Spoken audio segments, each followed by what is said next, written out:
Kariuki, and this is our consideration on sessional paper number 6 of 2024 on the aviation industry in this country, Mr. Speaker, by bringing this national aviation policy. Honorable Speaker, Kenya's aviation space is requiring solid policy leadership. And this is what we are doing as a House, Mr. Speaker. And Mr. Speaker, the policy that has been presented to us is outlining very well how the government intends to address the challenges in the aviation sector as we have seen it, Mr. Speaker. And Mr. Speaker, I must remind you that aviation has a very organic connect to Dagoretti South constituency. Mr. Speaker, it was in the 20s that the first plane landed at what you now call Dagoretti Corner.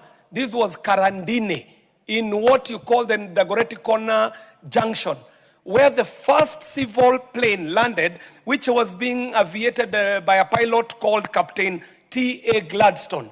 And so, Mr. Speaker, my constituency is intrinsically connected to the aviation history of this country, long before the airport was transported to...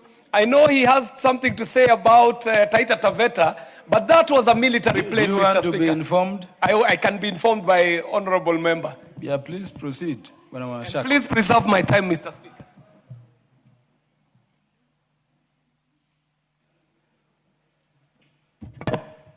Thank you, Honorable Speaker.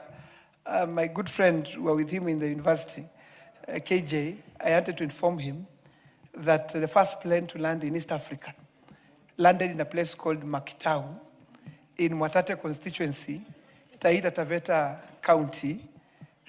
That first plane, whether it was military or otherwise, it was the first plane to land in Kenya and in East Africa. So I want to request him to just guide the House that the second one to land then maybe landed in Dagoretti.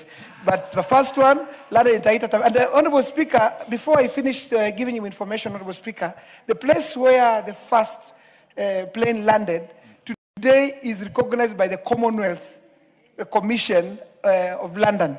And the Commonwealth Commission has been visiting that place because adjacent to that place, Honorable Speaker, we have a cemetery that those people who died then during the First World War and before are buried. So that is a place where, as the next incoming governor of Taita Taveta, inshallah, I will make sure that it becomes a tourist attraction for not only Taita Taveta, but this country, Honorable Speaker.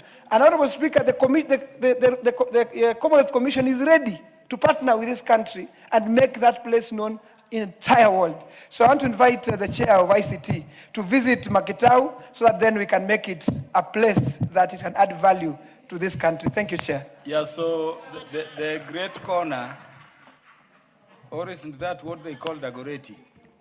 Mr. Speaker, there is a great history to be told about the Great Corner. The Great Corner is where the first plane to land in Nairobi landed. Did I hear him to say that? Mr. Speaker, he is very well in his place to say what he has said as a point of information, and that does not negate the fact that the first commercial plane to land in East Africa landed at the Great Corner in what is called the Karandini landing space. But he is very well placed to mention that, because what was happening in the coast then was for the war effort. And what he's talking about is actually a military plane, the first military plane. But for commercial aviation, Mr. Speaker, Dagoretti South still retains its pole position as the place where the first commercial plane in East Africa landed, at a place we now call Karadine, where the first plane landed. This is at Dagoretti Corner. Dagoretti Corner itself has a great history. It is not the Great Corner. It is actually Dagoretti.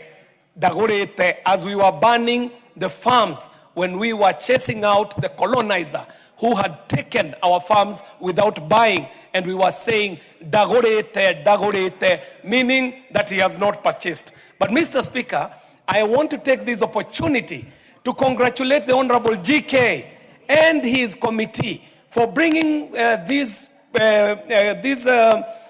sessional paper, Mr. Speaker, sessional paper number 6 of 2024, because it gets us thinking, Mr. Speaker. It gets us thinking about a very serious industry for Africa, Mr. Speaker.